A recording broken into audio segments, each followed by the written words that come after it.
Commentaries on the Gallic War by Julius Caesar, translated by Thomas Rice Holmes. Book 2, Chapter 1. The first campaign against the Belgae. While Caesar, as we have mentioned above, was wintering in Cisalpine Gaul, frequent rumours reached him, which were confirmed by dispatches from Labienus, that the Belgae, whose territory, as we have remarked, forms a third part of Gaul, were all conspiring against the Roman people, and exchanging hostages. The motives of the conspiracy, it appeared, were these. First, the Belgae were afraid that, as the whole of Gaul was tranquilized, our army might advance against them. Secondly, they were egged on by sundry Gauls, some of whom, just as they had objected to the continuing presence of the Germans in Gaul, were irritated by the Roman army wintering in the country and settling there, while others, from instability and fickleness of temperament, hankered after a change of masters, and also by powerful individuals, especially those who had the means of hiring mercenaries, who, as often happened in Gaul, had been wont to usurp royal authority, and found it less easy to achieve this end under our dominion. Alarmed by these messages and dispatches, Caesar raised 2 new legions in Cisalpine Gaul, and directed Quintus Pedius, one of his generals, to lead them, at the beginning of the fine weather, into further Gaul. As soon as forage began to be plentiful, he joined the army in person, and charged the Senones and the other Gauls who were conterminous with the Belgae to find out what was going on in their country, and to keep him informed. They all agreed in reporting that levies were being raised, and that an army was concentrating. Caesar now thought it his duty to march against them without hesitation. After arranging for a supply of grain, he broke up his camp and reached the Belgic frontier in about a fortnight. He arrived unexpectedly, and sooner than anyone had anticipated. The Remi, the nearest of the Belgae to Gaul, sent Iccius and Andecumborius, the leading men of the tribe, as envoys, to say that they would place their lives and all that they possessed under the protection and at the disposal of the Roman people, that they had not shared the counsels of the other Belgae, or joined the conspiracy against the Roman people, and that they were prepared to give hostages, and to obey orders, to admit the Romans into their strongholds, and to supply them with corn and other necessaries. That all the other Belgae were in arms, and that the Germans who dwelt on the near side of the Rhine had joined them, and that they were all possessed by such frenzy that the Remi could not deter even the Suessiones, their own kith and kin, who had the same rights and laws as themselves, and jointly owned the authority of one and the same magistrate, from taking their side. On inquiring from the envoys the names of the belligerent tribes, their size, and their military strength, Caesar collected the following information. Most of the Belgae were of German origin, and had crossed the Rhine at a remote period, and settled in Gaul on account of the fertility of the land. They had driven out the Gallic inhabitants, and were the only people who, at the time within the memory of our fathers, when the whole of Gaul was devastated, prevented the Teutoni and the Cimbri from invading their country. Inspired by the memory of that achievement, they arrogated to themselves great authority, and assumed the air of a great military power. With regard to their numbers, the Remi professed to have full information, for, being allied to them by blood and intermarriage, they had ascertained the strength of the contingent which each tribe had promised in the general council of the Belgae for the impending war. The Bellovaci, who from their valour, prestige, and numbers were the most powerful of all, and could muster 100,000 armed men, had promised 60,000 picked troops, and claimed the general direction of the campaign. The Suessiones were their own neighbours, and their territory was very extensive and very fertile. Within the memory of men still living, their king had been Diviciacus, the most powerful prince in the whole of Gaul, who was overlord not only of a large part of the Belgic territory, but also of Britain. The reigning king was Galba, who, on account of his integrity and sound judgment, was unanimously entrusted with the chief command. The Suessiones possessed 12 strongholds, and promised 50,000 armed men. The same number was promised by the Nervii, who were considered by the Belgae themselves as the fiercest of them all, and who were the most remote.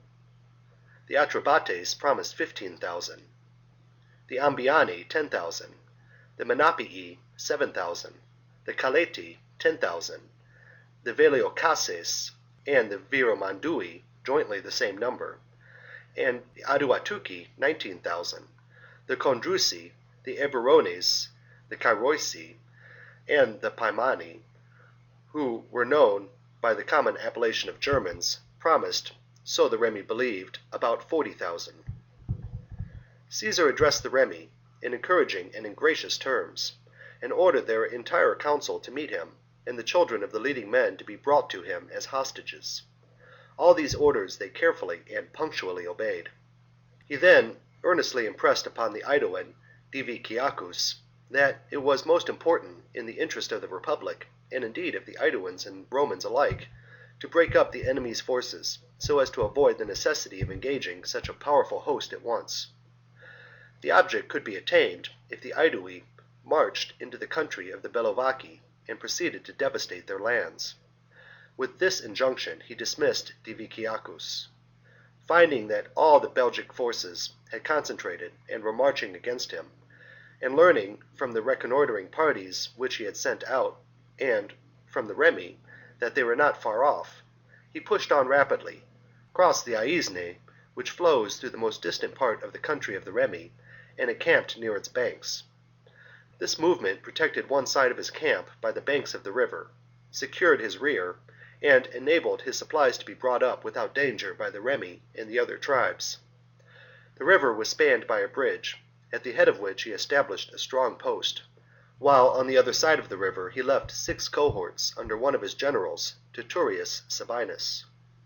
At the same time he ordered a camp to be constructed, with a rampart 12 feet high and a trench 18 feet wide. 8 miles from the camp there was a town belonging to the Remi called Bibrax. The Belgae attacked it furiously on their march, and the garrison had difficulty in holding out that day. The following method of attacking forts is practiced by Gauls and Belgae alike. Surrounding the whole circuit of the fortifications with a multitude of men, they proceeded to hurl stones from all sides against the wall, and when they have cleared it, they lock their shields over their heads and advance right up to the gates and undermine the wall. In this case the operation was easily performed, for with such a huge host hurling stones and other missiles, no man had a chance of keeping his footing on the wall. When night stopped the attack, Iccius, a Reman of the highest rank and very popular with his countrymen, who was acting as governor of the town, one of the envoys who had come to Caesar to sue for peace, sent him word that, unless a force were sent to his relief, he could hold out no longer. About midnight, Caesar, employing as guides the messengers who had come from Iccius, sent his Numidian and Cretan archers and Balearic slingers to Bibrax to relieve the inhabitants. On their arrival, the Remi, inspired by the hope of repelling the attack, became eager to take the offensive, and for the same reason the enemy abandoned the hope of taking the town. Accordingly, after lingering a short time in the neighbourhood, ravaging the lands of the Remi, and burning all of the villages and homesteads within reach, they pushed on with all their forces towards Caesar's camp, and encamped barely 2 miles off. Judging by the smoke and watchfires, their camp extended more than 8 miles in width. Caesar determined, in the first instance, to avoid an action, on account of the great numbers of the enemy, and of their extraordinary reputation for valor. Still, he daily tested in cavalry skirmishes the mettle of the enemy and the daring of our troops, and found that the latter were a match for them. The ground in front of his camp was naturally just suited for forming a line of battle. The hill on which the camp stood, rising gradually from the plain, extended, facing the enemy, over the exact space which the line would occupy. On either flank its sides descended abruptly, while in front it gradually merged in the plain by a gentle slope. On either side of the hill, Caesar drew a trench athwart, about 800 paces long, and at the end of each trench erected a redoubt, in which he posted artillery, to prevent the enemy, when he had formed his line, from taking advantage of their great numerical superiority to attack his men in flank and surround them.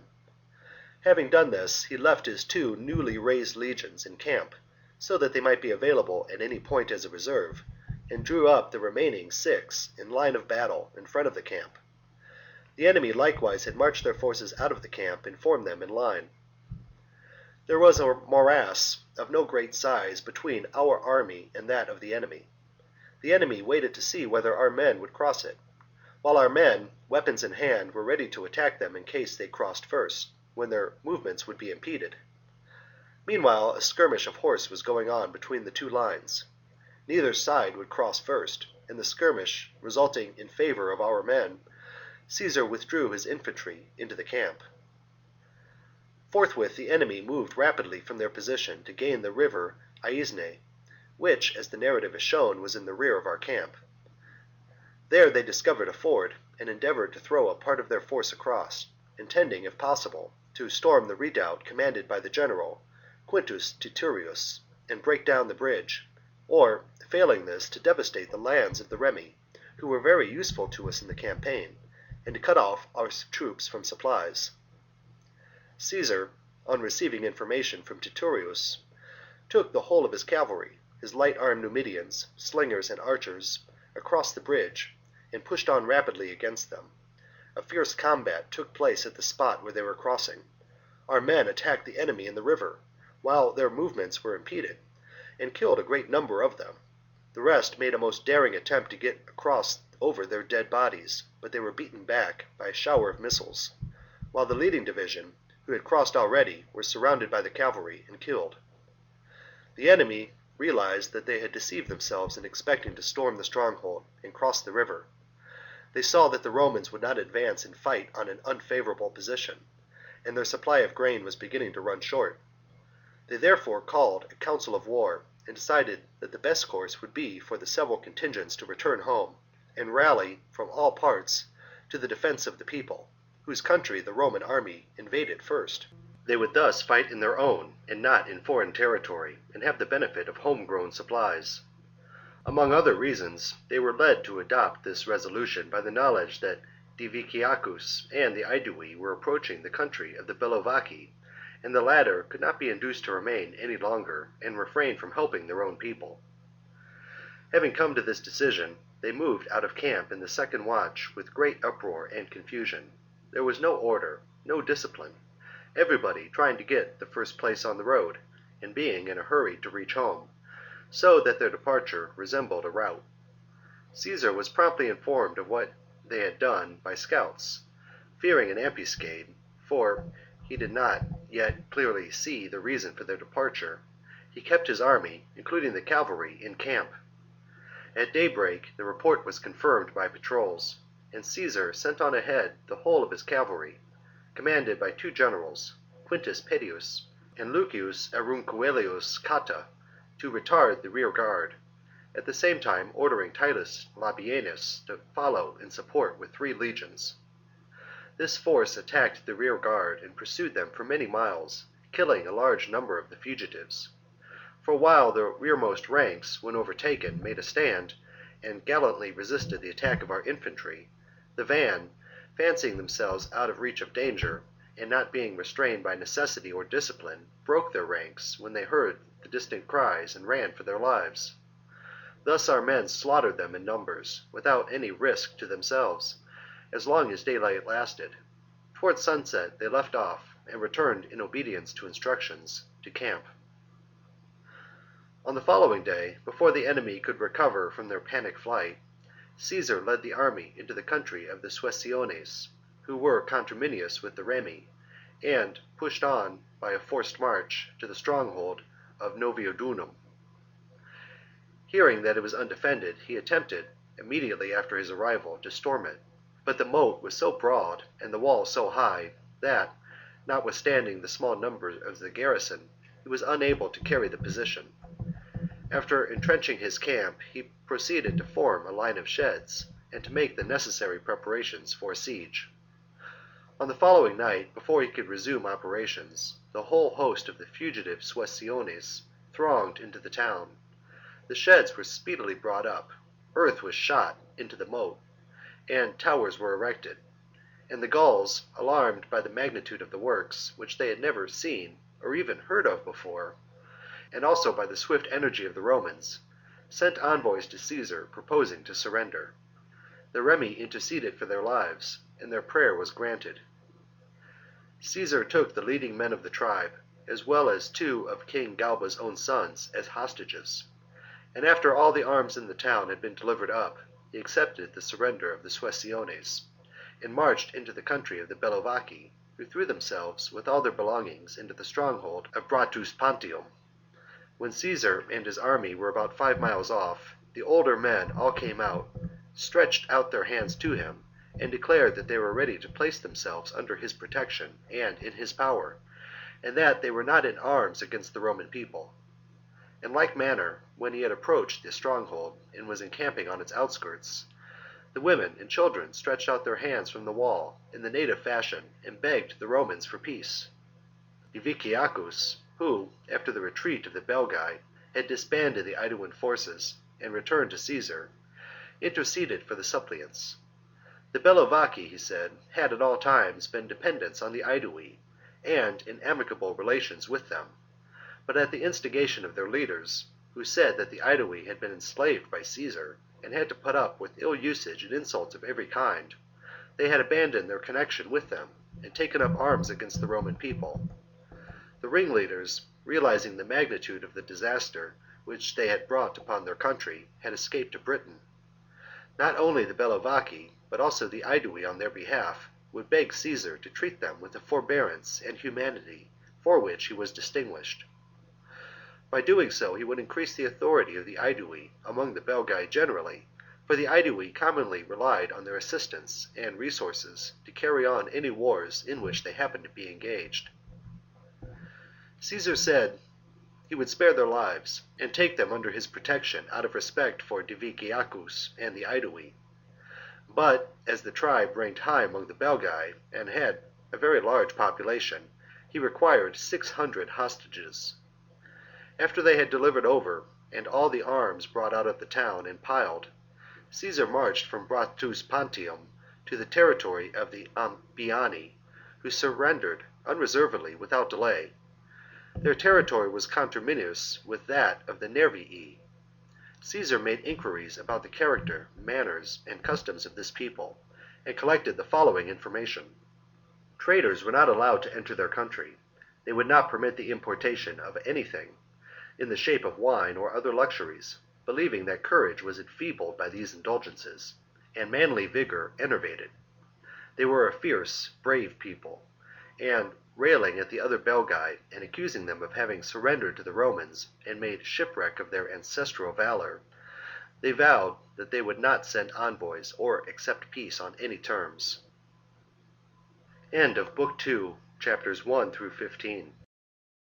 Commentaries on the Gallic War by Julius Caesar, translated by Thomas Rice Holmes. Book 2, chapters 16 through 35.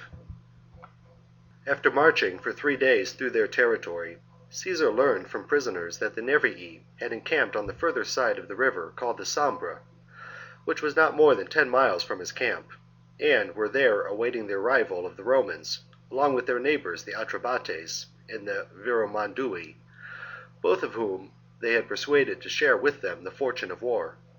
They were waiting for the force of the Aduatuci, which was marching to join them, and they had hastily transferred their women, and all who were disqualified by age for fighting, to a spot which was rendered inaccessible for an army by marshes. On learning this, Caesar sent on ahead a reconnoitering party and centurions to choose a good position for a camp. A considerable number of the Belgae who had surrendered and other Gauls had followed him and were marching in his train. Some of them, as was afterwards ascertained from prisoners, having observed the order in which our army marched during the first 3 days, made their way to the Nervii in the night, and explained to them that each legion was followed by a great quantity of baggage, and that when the foremost legion reached camp and the rest were a long way off, there would be no difficulty in attacking it while the men were burdened with their packs. When it was beaten and its baggage plundered, the rest would not venture to make a stand. One circumstance favored the plan recommended by the men who gave this information. In times past, the Nervii, having no cavalry, to this day they pay no attention to that arm, their whole strength being in infantry, devised the following method of checking their neighbours' cavalry when they made plundering raids into their territory. Lopping off the tops of young saplings and bending them over so that their branches shot out thickly sideways, they planted brambles and briars between, the hedges thus formed making a barrier like a wall, which made it impossible not only to penetrate but even to see through. As the march of our column was delayed by these obstacles, the Nervii felt that the proffered advice was worth following. The lie of the ground which our men had selected for their camp may be thus described. A hill sloped evenly down from its summit to the river Sambre already mentioned. From the river there arose a second hill of the same gradient, opposite the other, and directly facing it. The ground was open at the lower end for about 400 paces, but wooded higher up, so that it was not easy to see through. The enemy were in ambush within the woods, while on the open ground along the river a few cavalry piquets were visible. The depth of the river was about 3 feet high. Caesar had sent on his cavalry in advance, and was following with all his forces, but the column was formed on a different principle, from which the Belgae had described to the Nervii. 6 of Caesar's legions, according to his usual practice when he was approaching an enemy, were advancing in light marching order. Behind them was the baggage train of the entire army, followed by the 2 newly raised legions, which closed the rear and protected the baggage. Our cavalry, along with the slingers and archers, crossed the river and engaged the enemy's horse. The latter fell back repeatedly into the woods on support of their comrades, and again emerging, charged our men, who dared not pursue them, when they retreated beyond the fringe of the open ground. Meanwhile, the 6 legions which had come up first proceeded to entrench the camp along the lines which had been marked out.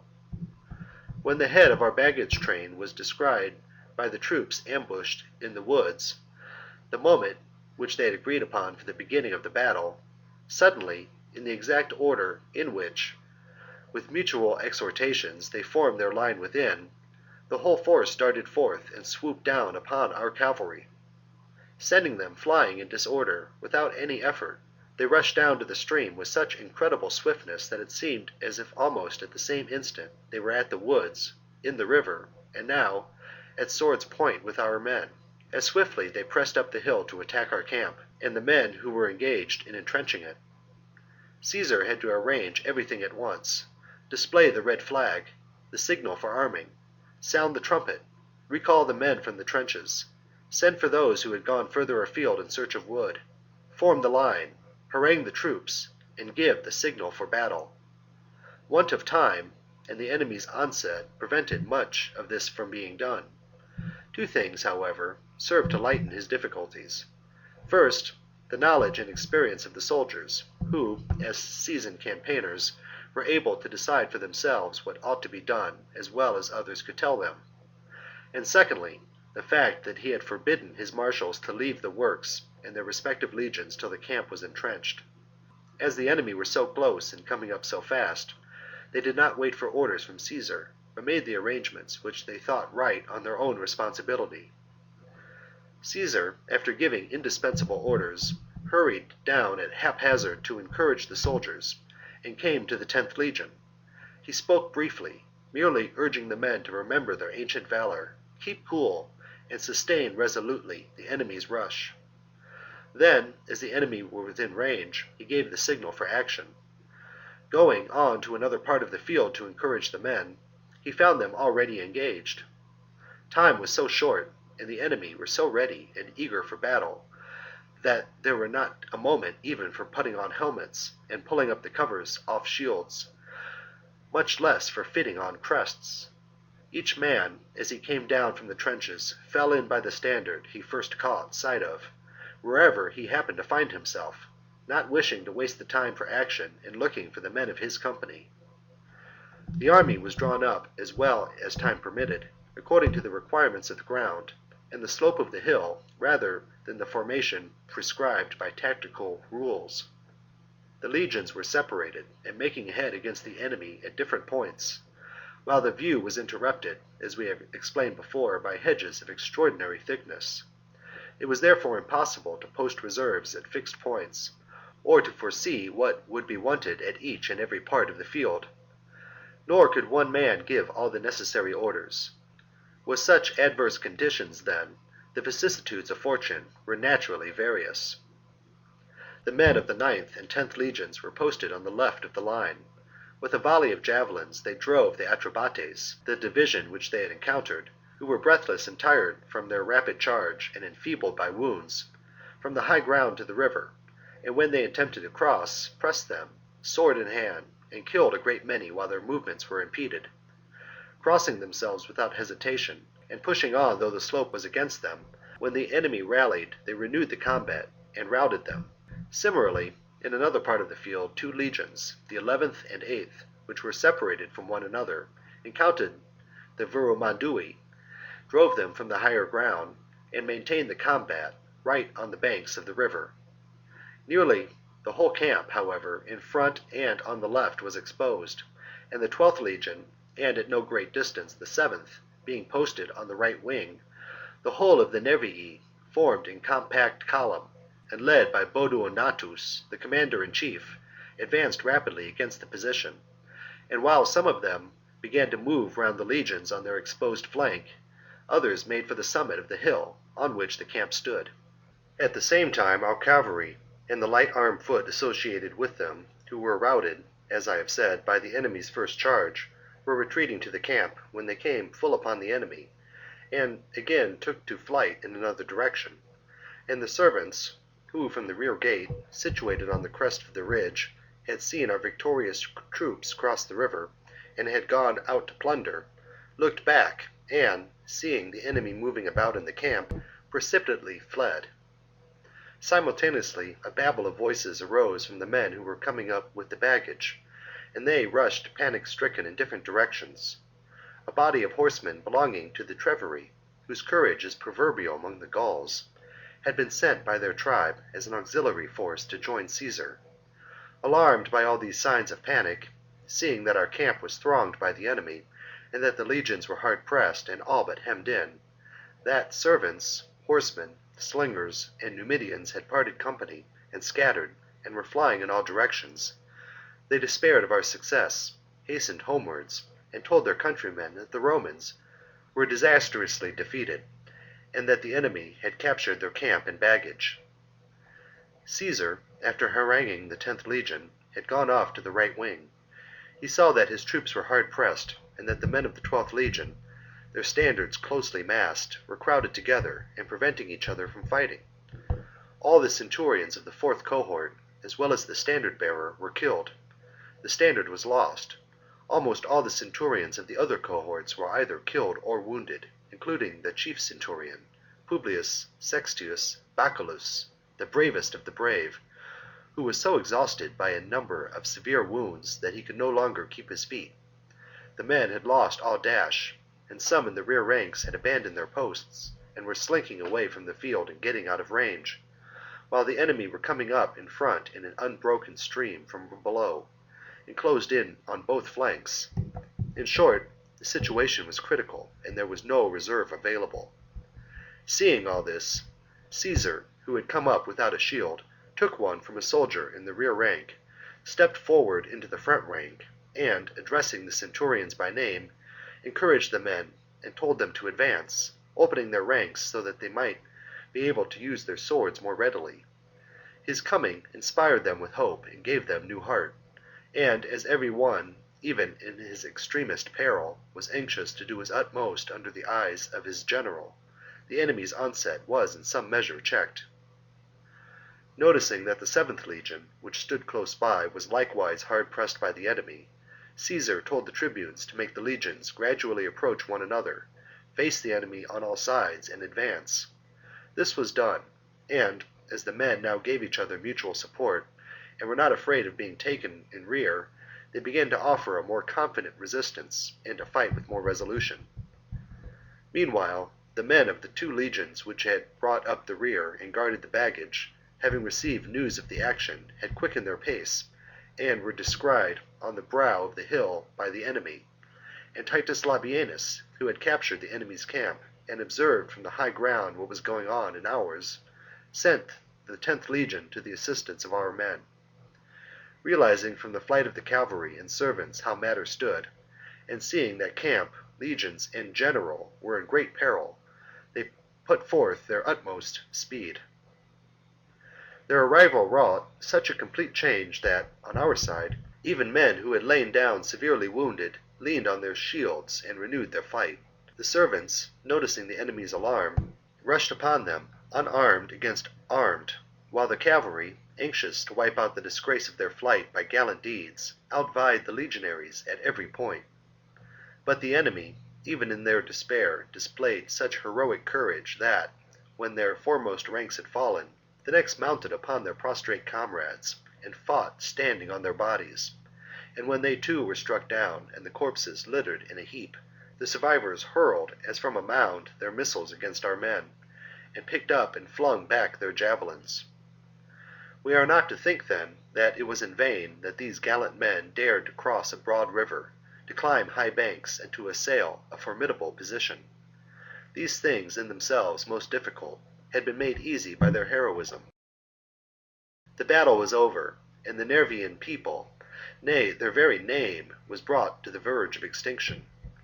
On hearing the news, the old people, who, as we have said, had taken refuge, along with the women and children, in tidal creeks and swamps, believing that there was nothing to stop the victors, and no security for the vanquished, sent envoys to Caesar with the consent of all the survivors, and surrendered. And, recounting the calamity which had befallen their country, they affirmed that their council had been reduced from 600 to 3, and the number of men capable of bearing arms from 60,000 to a bare 500. Caesar, wishing to establish his character for mercy towards unfortunate suppliants, was careful to shield them from harm, authorized them to retain possession of their territories and strongholds, and commanded their neighbours to abstain and to make their dependents abstain from maltreating or molesting them.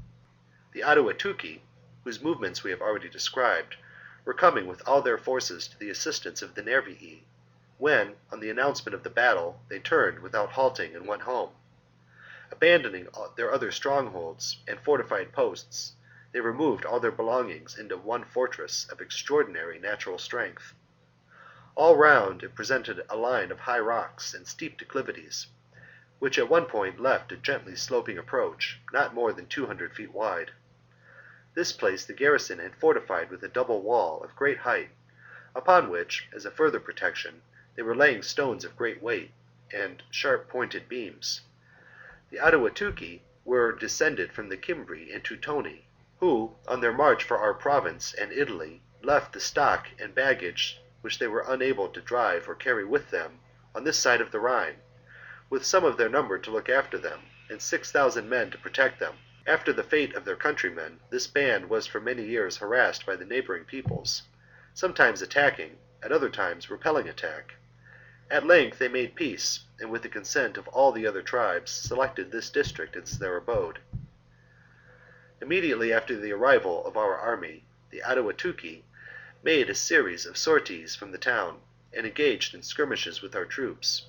Afterwards, however, finding themselves shut in by a rampart 12 feet high and 3 miles in extent, with numerous redoubts, they kept inside the stronghold. A line of sheds was formed, and a terrace constructed, and seeing a tower in the process of erection some way off, they at first jeered and made abusive remarks from the wall at the idea of such a huge machine being erected at such a distance. Did these pygmy Romans, with their feeble hands and puny muscles — the Gauls, as a rule, despise our short stature, contrasting it with their own great height — believe themselves able to mount such a ponderous tower on the wall? When, however, they saw it in motion, and actually approaching the walls, the strange and unwonted spectacle alarmed them, and they sent envoys to Caesar to sue for peace. The envoys, saying that Roman warriors were evidently not left unaided by the gods, since they could propel such towering engines at such a rate, declared themselves ready to surrender unreservedly. One thing only they would beg him not to do, if haply in his mercy and forbearance, of which they heard from other peoples, he decided to spare the Aduatuci, not to deprive them of their arms. Almost all their neighbours were their bitter enemies, and jealous of their prowess, and if they surrendered their arms, they could not defend themselves against them. If they were reduced to the alternative, it would be better for them to suffer any fate at the hands of the Romans, rather than be tortured to death by men among whom they were accustomed to hold sway. To this appeal Caesar replied that he would spare the tribe, not because they deserved mercy, but because it was his wont to be merciful, provided they surrendered before the ram touched the wall. But the question of surrender could not be entertained unless they gave up their arms.